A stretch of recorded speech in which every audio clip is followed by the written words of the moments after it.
ان کو کسی بیوقوف نے کہا تھا کہ آپ نے اس استعفے کو قبول نہیں کرنا، ہم یہ معاملہ عدالت لے جائیں گے اور عدالت ہمارے حق میں فیصلہ دے گی، اور ہم آئین کی اور قانون کی اور نائک اور اٹارنی جنرل یہ پوری پلٹون پہنچ کر دلائل دے گی، اور مین وائل کچھ لوگوں کو خفیہ کمروں میں فائلیں دے کر بھیجا جائے گا اور ہم عدالت کو کسی طرح منانے کی کوشش کریں گے۔ لیکن کسی بیوقوف نے ان کو یہ نہیں بتایا کہ بھائی جب یہ اعلان ہوا تمہاری تمام جماعتوں کے ارکان نے اپنی پارٹی سے مشورہ کرنے کے بعد اپنے اپنے لوگوں کو اس ایوان میں بطور امیدوار اتارا ہے، تو اس کا مطلب یہ ہوا کہ آپ اس پروسیس کا حصہ ہیں۔ یا تو آپ پہلے دن سے انکار کرتے نا کہ جناب پہلے تو اس کا فیصلہ کرنا ہے آپ کو کہ یہ آئینی ہے غیر آئینی ہے، اس کو جب تک گورنر صاحب اس کو قبول نہیں کرتے، منظور نہیں کرتے، یہ معاملہ آگے نہیں بڑھے گا۔ لیکن یہاں پہ معاملات خواہشات پہ نہیں چلتا، معاملات آئین اور قانون کے مطابق چلتے ہیں۔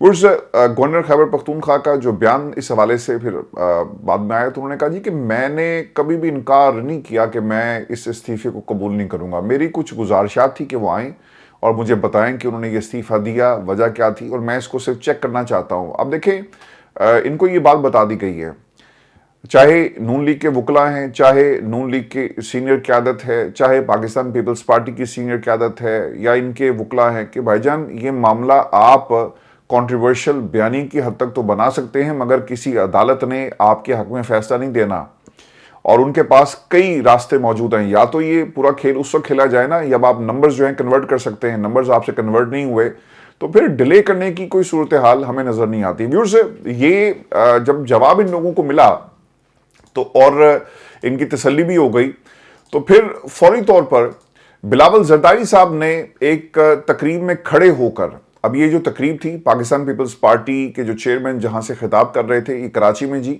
ایک تقریب تھی، وہاں پر انہوں نے گورنر صاحب کو مخاطب کرتے ہوئے اپنے خاص لب و لہجے میں کہا کہ گورنر صاحب آپ کو پشاور پہنچنا چاہیے، آپ اپنا آئینی اور قانونی جو رول ہے وہ پلے کریں، اور میں چیف منسٹر صاحب سے درخواست کروں گا کہ آپ اپنا جہاز ان کو دیں جس میں یہ بیٹھیں گے اور وہ چلے جائیں گے۔ آج ویسے عدالت کے اندر بھی یہ بات ہوئی اور سوال پوچھا گیا کہ کیا گورنر کے پاس اپنا جہاز ہے، تو انہوں نے کہا جی کہ نہیں، وہ پبلک ٹرانسپورٹ پہ سفر کرتے ہیں، لیکن سر جہاز ان کو سندھ سرکار کا مل گیا ہے اور اب یہ کل شام تک پہنچیں گے۔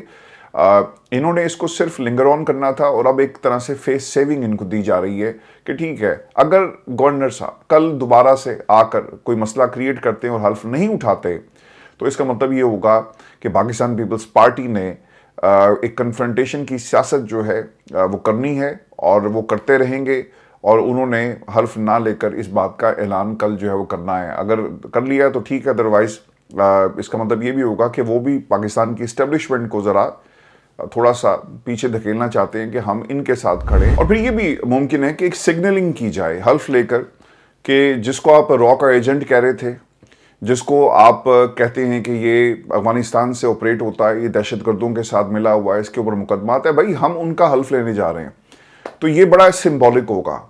کل اگر انہوں نے حلف لے لیا اور تو یہ ایک طرح سے اسٹیبلشمنٹ کو پیغام بھی ہوگا۔ ویورز میں آپ کو یہ خبر بھی دے دوں کہ جہاں پر یہ حلف کا معاملہ حل ہو گیا، آج عدالت کے باہر پاکستان تحریک انصاف کی جو ساری قیادت ہے جی پہنچی ہے، اسی طرح اتحاد سے آپ کو چلنا ہے۔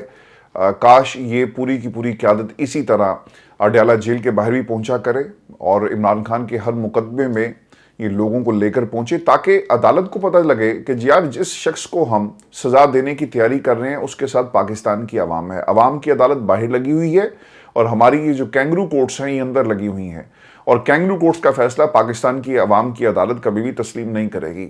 تو آپ نے عوامی عدالت ہر روز لگانی ہے، عوامی کچہری ہر روز لگے گی۔ عوامی کچہری اڈیالہ جیل کے باہر سر آج لگی بھی ہے، اور وہاں کے کیا مناظر تھے یہ بھی میں آپ کو اس حوالے سے بتا دوں، لیکن اس سے پہلے ایک خبر رہ گئی ہے، اور وہ خبر یہ ہے کہ جی جے یو آئی فے فضل الرحمان صاحب پشاور ہائی کورٹ جی پہنچ گئے، اور انہوں نے اسے چیلنج کر دیا ہے وزیر اعلیٰ کے انتخاب کو۔ شاید لطف الرحمان صاحب کو کسی نے یہ نہیں بتایا کہ سر عدالت نے یہ قرار دیا کہ جب انتخاب ہو گیا، ممبران نے ووٹ ڈال دیا، اسمبلی کے فلور پر اسپیکر کی رولنگ آ گئی اور اسے قبول کر لیا گیا آئین اور قانون کے مطابق، اور آپ اس کا حصہ بن گئے، تو پھر کس طرح سے آپ اس استعفے کو چیلنج کر سکتے ہیں؟ تو سر یہ ایک طرح سے انفیکچوس ہو جائے گی یہ درخواست پوری کی پوری، اور فضل الرحمان صاحب کے یہ بھائی ہیں لطف الرحمان صاحب، جن کی طرف سے یہ درخواست دائر کی گئی۔ اس سے پہلے JUIFA کا جو ہے حافظ حمداللہ صاحب کا اگر آپ موقف دیکھیں تو وہ پورا الٹ موقف ہے۔ انہوں نے کہا کہ یہ عوام کی مرضی، عوام کی پارلیمان، عوام کی اسمبلی، یہ ان کو حق ہے کہ وہ کریں، ہم کیوں ان لوگوں کے نمبر توڑ کر اور پاکستان تحریک انصاف کے لوگوں کو اپنی طرف کر کے ایک جعلی حکومت بنائیں، یہ حافظ حمداللہ صاحب نے کہا۔ اور پھر جو کامران مرتضیٰ صاحب تھے وہ بھی اسی بات پہ ایک ٹی وی چینل پر بیٹھے تھے، یہ موقف دہراتے ہوئے ہمیں نظر آئے کہ JUI کے قانونی معاملات جو آئین اور قانون ہے ہمیں اس کے ساتھ چلنا ہے۔ وزیر اعلیٰ کا استعفیٰ بھیجا گیا تو اس استعفے کو آپ منظور تصور کریں گے، اس میں کوئی رائے نہیں ہونی چاہیے۔ دوسری، اور جنید اکبر صاحب کا جی آج کا ایک جملہ بہت ہی امپورٹنٹ ہے اور انہوں نے کیا کہا یہ میں آپ کے ساتھ شیئر کر دیتا ہوں۔ جنید اکبر صاحب یہ کہتے ہیں کہ کسی ادارے کو یہ حق حاصل نہیں کہ وہ ہمیں بتائے کہ ہم نے کسی کو منتخب کرنا ہے اور کس کو نہیں کرنا، کس کو وزیر اعلیٰ بنانا ہے اور کس کو وزیر اعلیٰ نہیں بنانا۔ ہم وہی لوگ ہیں جو ایک مرلے جائیداد کے لیے جان دے دیتے ہیں، تو اگر کسی نے غلطی سے ہماری حکومت چھیننے کی کوشش کی تو ہم ہر حد پار کر دیں گے۔ ویورز، آج نا پاکستان میں میری کسی دوست سے بات ہو رہی تھی اور وہ مجھے یہ بتانے کی کوشش کر رہے تھے کہ پاکستان کے طاقتور حلقے اور پاکستان کی سیاسی جماعتیں جو اس وقت اقتدار میں ہیں، انہوں نے نا اب ایک فارمولا نکال لیا ہے جسے آپ ہائبرڈ نظام کہتے ہیں، اور ان کے مطابق اب یہ نظام اسی طرح چلے گا۔ اور اس کی سب سے بڑی وجہ کیا ہے؟ ان کی اس گفتگو کے بعد کچھ سوالات میرے ذہن میں آئے کہ ہم نے اوور دا ایئرز اپنے مقاصد کے لیے، اپنے فائدے کے لیے، اپنے اقتدار کو طول دینے کے لیے، اپنے بندوں کو پارلیمان کے فلور پر پورا کرنے کے لیے ہمیشہ پاکستان کے اداروں کی مدد لی۔ جوڑ توڑ کی سیاست میں بھی ادارے شامل رہے۔ جوڑ توڑ کی سیاست کے علاوہ کسی کو کرسی پر بٹھانا ہے، کنگ میکرز جو تھے وہ پاکستان کی اسٹیبلشمنٹ رہی، اور بہت ساری ایسی پارٹیز ہیں جو وہاں سے مارز وجود میں آئی۔ تو ہم نے کبھی بھی ایک بھرپور طریقے سے ریزسٹنس شو نہیں کی کسی دور میں بھی، کیٹیگوریکلی۔ کوئی ایک ایسا دور نہیں ہے جہاں آپ کو یہ دیکھنے کو ملے کہ اسٹیبلشمنٹ کے خلاف باقاعدہ ایک تحریک چلی ہو۔ کسی فرد واحد کے خلاف تو تحریک چلی، لیکن جب ہمیں سوٹ کرتا ہے ہم ان سے مدد مانگتے ہیں، جب ہمیں سوٹ نہیں کرتا ہم ان سے مدد نہیں مانگتے۔ اگر کبھی اس چیز کو روک لیا جاتا تو آج یہ جو نظام کے اندر وہ اپنی سپیس بنانے کی کوشش کر رہے ہیں اور جو سیٹ اب پرماننٹ ہو گئی ہے ہائبرڈ نظام کی شکل میں، سر یہ کبھی بھی ایسا نہ ہوتا۔ اور جو ان کا وجود ہے وہ بڑھتا جا رہا ہے، ان کی جو سپیس ہے اس نظام کے اندر وہ بڑھتی جا رہی ہے، چونکہ روکنے والا کوئی نہیں آیا۔ بیوروکریسی کے اندر ہر ادارے میں آپ کو ملیں گے لوگ، آپ کو پاکستان کی ہر جو میجر سیٹ ہے وہاں پر ریٹائرڈ اور آپ کو حاضر سروس لوگ ملیں گے، اور آپ نہیں کچھ کر سکتے۔ آپ نے کہا کہ جناب یہ بہترین پارٹنرشپ چل رہی ہے، اسے چلائیں۔ آج یہ جو بہترین پارٹنرشپ اب ہمیں بتائی جا رہی ہے، اس کی سب سے بڑی وجہ یہ سیاستدان ہے۔ اگر پہلے دن سے ان کو روکا جاتا، پہلے دن سے من پسند آرمی چیف کو لا کر کرسی پر بٹھانے کی باتیں نہ ہوتی، پہلے دن سے بڑی بڑی سیٹس کے اوپر ایک ڈسپلن کو فالو کیا جاتا، جمہوری لوگ جمہوری انداز میں حکومتیں چلاتے ہیں نا سر، تو آج یہ جو سپیس ہے جو آپ کو اس وقت ان کی نظر آ رہی ہے، جس کے اوپر اب باقاعدہ ان کو پرماننٹ کر دیا جائے گا آئین کے لحاظ سے، کوئی قانون لا کر یا پھر بیہائنڈ دا سین جو کام اس وقت چل رہا ہے یہ چلتا رہے گا، کیونکہ کبھی بھی کسی سیاستدان نے یہ کوشش ہی نہیں کی، کسی سیاسی جماعت میں آپ کو کوئی بندہ ایسا نظر نہیں آئے گا کہ جو ان کو ہمیشہ کے لیے ان کی آئینی حد میں رکھتا۔ اب وہ سر باہر آ گئے ہیں، اب یہ سلسلہ آپ کو نا پورے ملک کے اندر ڈیموکریسی اگر کہیں نظر آئے گی نا تو وہ صرف KP کے ہے، کیونکہ وہاں کے لوگ اپنے حقوق کی جنگ 78 برس پہلے بھی لڑ رہے تھے، آج بھی لڑ رہے ہیں۔ پنجاب کے اندر حکومت کمپرومائز ہو گئی، سندھ میں حکومت کمپرومائز ہو گئی، بلوچستان خیر ہے ہی ان کا۔ تو یہ سیاستدان کی غلطیاں ہیں۔ آنے والے کل کے اندر بھی سر ڈیموکریسی اگر آپ کو کہیں نظر آئے گی وہ صرف اور صرف KP کے ہے، باقی ملک کے اندر یہ نظام، یہ کنبہ، یہ علی بابا 40 چور کا جو ایک سلسلہ ہے یہ اسی طرح چلتا رہے گا۔ تو مجھے ان کی باتوں سے یہ احساس ہوا کہ اس میں سب سے بڑی غلطی پاکستان کے سیاستدان کی ہے۔ جنید اکبر صاحب نے جو بات کی نا کہ ہم ایک مرلہ نہیں چھوڑتے، سر آپ کو آنے والے کل میں بھی پختونخوا سے یہ لوگ نظر آئیں گے جو ایک ریزسٹنس کی علامت بنیں گے، اور یہ تحریکیں یہیں سے چلیں گی، کیونکہ باقی صوبوں کے اندر جب تک خان صاحب اندر ہے نا یہ موومنٹ نہیں چلے گی، کیونکہ لوگ سر ویسے نکلتے نہیں ہیں۔ یہی گلا رہا ہمیشہ، قیادت موجود نہیں پنجاب میں یا سندھ کے اندر، اور لوگ نکلتے نہیں ہیں, کوئی لیڈ کرنے والا موجود نہیں ہے. تو جب منظر ایسا ہوگا تو پھر نتائج بھی ڈیموکریسی کے سر ایسے ہی ہوتے ہیں. جنید اکبر بالکل ٹھیک کہہ رہے ہیں, ایک مرلہ نہیں چھوڑتے, اور اگر کسی نے ایک مرلہ چھڑانے کی کوشش کی تو اس کے نتائج ہوں گے. اور کے پی کے اندر جو اتحاد نظر آ رہا ہے, کاش یہ اتحاد پاکستان تحریک انصاف میں پورے ملک کے اندر ہو تو آج یہ نقشہ بدل جاتا. یہ بیرسٹر گوہر جو آج گئے نا, یہ بھی میں آپ کو کہانی سناتا ہوں کہ آج عدالت کے اندر کیا ہوا. جب ان کو پتہ لگا نا کہ عمران خان نہیں مان رہا, عمران خان نے اپنے سب سے مضبوط جو کھلاڑی کو بٹھا دیا, کہا کہ بینچ پہ جا کے بیٹھ جاؤ اور اب تم لیڈ نہیں کرو گے, صرف کھیلو گے, اور وہ بھی اس وقت جب ہماری مرضی ہوگی. تو باقی لوگوں کو یہ خیال آیا جو کسی نہ کسی کی کارکردگی کے پیچھے چھپتے تھے, یا بورڈ مینجمنٹ کی کارکردگی کے پیچھے, یا ان کے سیاست کے پیچھے چھپتے تھے, کہ یار اب ہمارا کیا ہوگا, عمران خان تو باز نہیں آ رہے اور نہ ہی وہ کسی کی سن رہے ہیں. تو ان لوگوں نے فوری طور پر جا کر عمران خان سے ملاقاتیں شروع کر دی. بیرسٹر گوہر, بیرسٹر آپ کے سیف اور مشال یوسفزئی.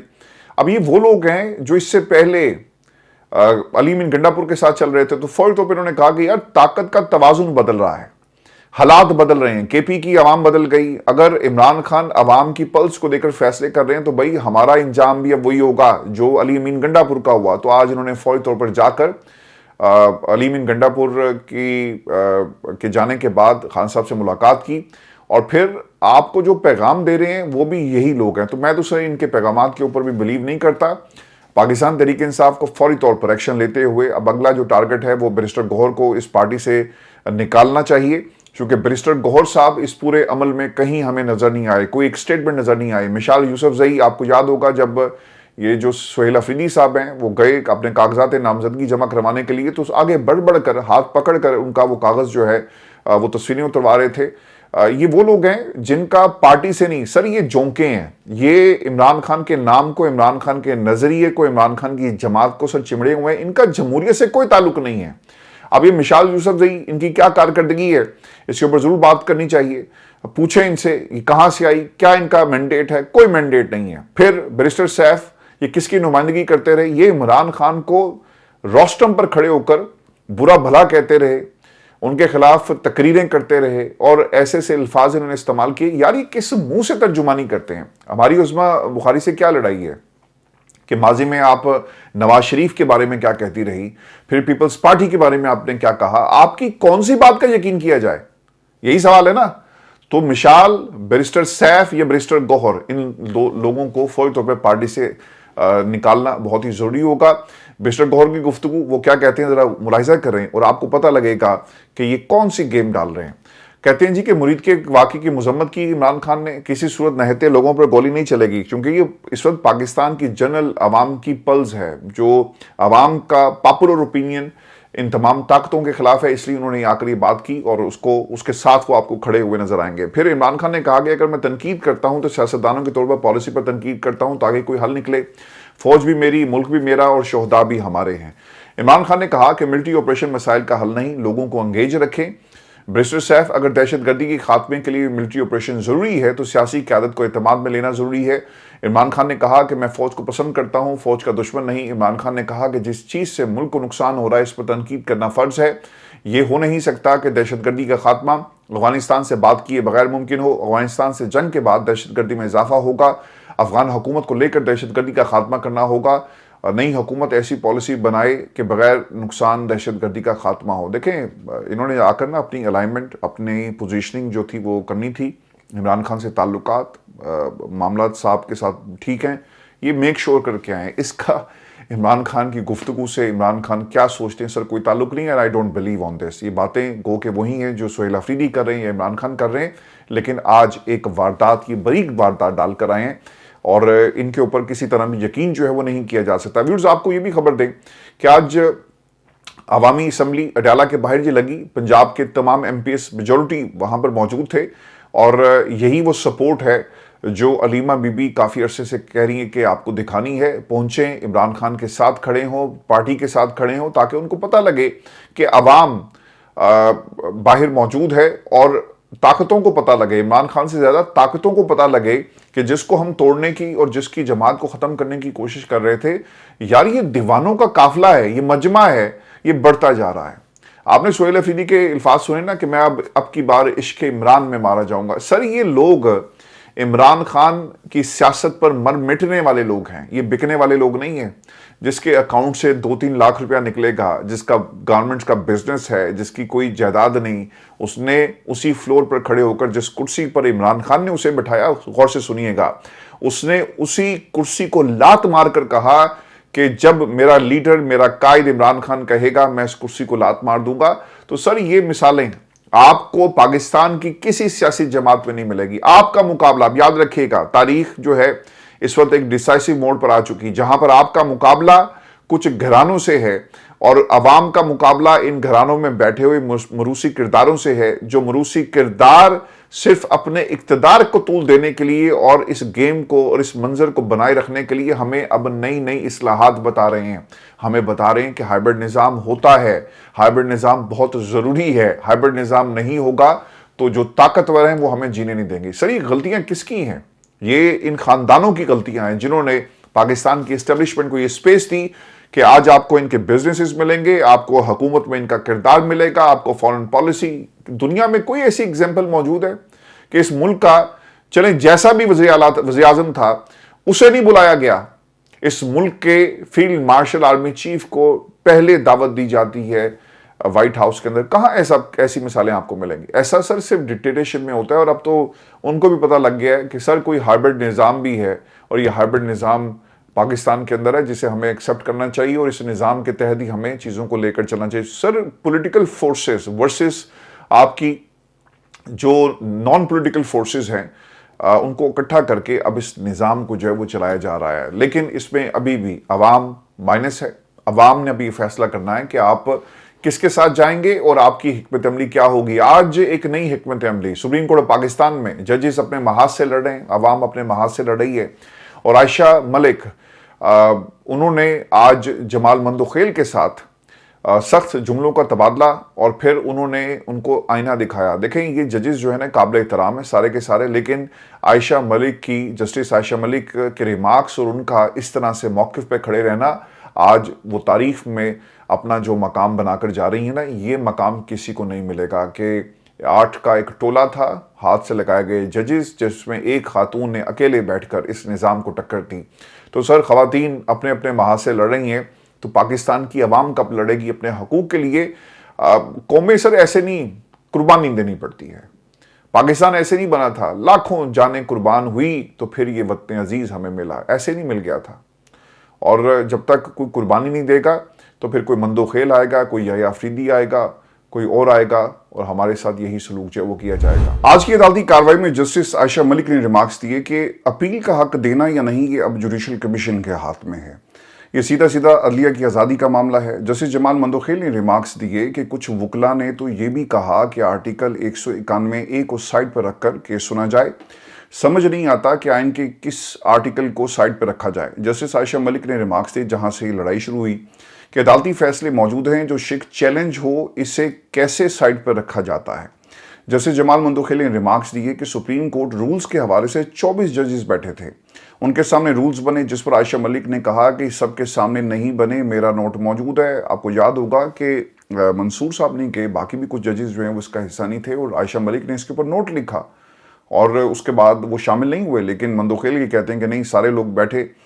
مندوخیل نے پھر یہ ریمارکس دیے کہ میٹنگ منٹس منگوائے جائیں. جب ججز کو ان پٹ دینے کا کہا گیا تھا, یہ کیس آگے نہیں چلے گا جب تک یہ کلیئر نہیں ہوتا. اس موقع پر اٹارنی جنرل نے کہا کہ یہ ججز کا اندرونی معاملہ ہے, اس کو یہاں پر ڈسکس نہ کیا جائے. جسٹس جمال مندوخیل نے ریمارکس دیے کہ یہاں مجھے جھوٹا کیا جا رہا ہے. جسٹس جمال مندوخیل نے عائشہ ملک کو یہ کہا کہ میں وکیل سے بات کر رہا ہوں, آپ سے نہیں. جب تک میری بات مکمل نہ ہو کارروائی آگے نہیں چلے گی. اور جسٹس مسرت حلالی اس پر بولی کہ ججز ایک دوسرے پر آواز اونچی مت کریں. جسٹس جمال مندوخیل نے پھر یہ کہا کہ میں پوری قوم کے سامنے سب کو یہ واضح پیغام دینا چاہتا ہوں, یہ سب کچھ واضح رکھوں گا. جسٹس مسرت حلالی بولی کہ ابھی لائیو سٹریمنگ نہیں چل رہی جو پوری قوم دیکھ رہی ہے. تو سر یہ ایک سرکس آج لگی ہوئی تھی جس کا ذکر جو ہے آج ہم نے عدالت کے اندر ہوتے ہوئے دیکھا, اور عائشہ ملک نے خوبصورتی سے ان تمام ججز کو جو ہے وہ ٹکر دی.